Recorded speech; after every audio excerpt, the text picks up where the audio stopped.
السلام علیکم ورحمۃ اللہ وبرکاتہ۔ آج کا ہمارا لفظ ہے رغب یرغب۔ رغب باب سمیع سے میں سین لکھ دیتا ہوں خالی، رغب یرغب۔ اس کے معنی دیکھتے ہیں کہ اس کے معنی کیا آتے ہیں۔ دیکھیے رغب یرغب صلے کے بدلنے کے ساتھ ساتھ اس کے معنی بھی بدل جاتے ہیں۔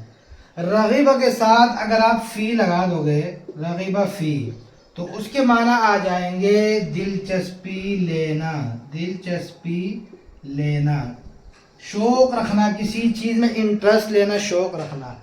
اور اگر آپ نے فی نہ لگا کے عن لگا دیا تو یہاں پر رغب عن کے ساتھ میں ابھی مثالیں بھی دوں گا اس کی آپ کو، تو اس کے معنی بالکل پلٹ جائیں گے۔ دلچسپی لینے کا کہیں سے کہیں تک ترجمہ نہیں ہوگا بلکہ اعراض کرنے کا ترجمہ ہو جائے گا۔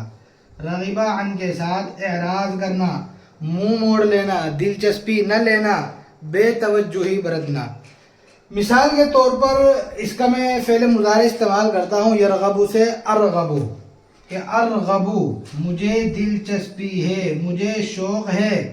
کس چیز کا شوق ہے؟ مثال کے طور پر کھیلنے کا شوق ہے، تو میں اگر یہاں پر فی لگا دوں فی اللعبی اور یہاں پر مصدر استعمال کر دوں فی اللعبی، کھیلنے کا شوق ہے، فی السباحتی، تیرنے کا شوق ہے، فی القراءتی، مجھے پڑھنے کا شوق ہے، میں پڑھنے کا شوق رکھتا ہوں، میں پڑھنے میں دلچسپی رکھتا ہوں۔ ارغب فی الکتابتی، میں لکھنے میں دلچسپی رکھتا ہوں۔ ارغب فی التکلم باللغۃ العربیہ، میں عربی زبان بولنے کا شوق رکھتا ہوں۔ تو یہ ایک دم سے ترجمہ ہو جائے گا۔ لیکن اگر آپ نے یہی فی ہٹا کر، میں فی ہٹا دیتا ہوں، میں نے عن لگا دیا، میں یہاں پر عن لگا دیتا ہوں ارغب عن اللعب، اب ترجمہ بالکل بدل جائے گا۔ اب ترجمہ ہو جائے گا میں کھیلنے سے نفرت کرتا ہوں، مجھے کھیلنے سے دلچسپی نہیں ہے۔ ارغب عن الکتابتی، مجھے لکھنے سے جو ہے وہ نفرت ہے، میں لکھنے میں دلچسپی نہیں لیتا ہوں۔ تو یاد رکھیے صلے کے بدلنے سے، صلے کے استعمال کو اسی لیے سمجھیے، ڈکشنری کا استعمال کیجئے۔ جب بھی آپ کے سامنے لفظ آئے تو صرف رغبہ کے معنی نہیں دیکھنے ہیں بلکہ ڈکشنری میں جا کر آپ کو جو ہے اس کے صلات بھی دیکھنے ہیں کہ کس صلے کے ساتھ اس کے کیا معنی ہیں۔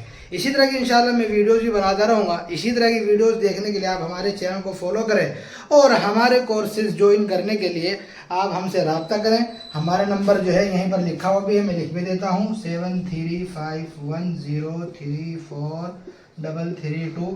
تو ہمارے نمبر پر رابطہ کر کے ہم سے معلوم کر سکتے ہیں۔ تو آج کی ویڈیو میں اتنا ہی، انشاءاللہ ملتے ہیں اگلی ویڈیو میں۔ والسلام علیکم ورحمۃ اللہ وبرکاتہ۔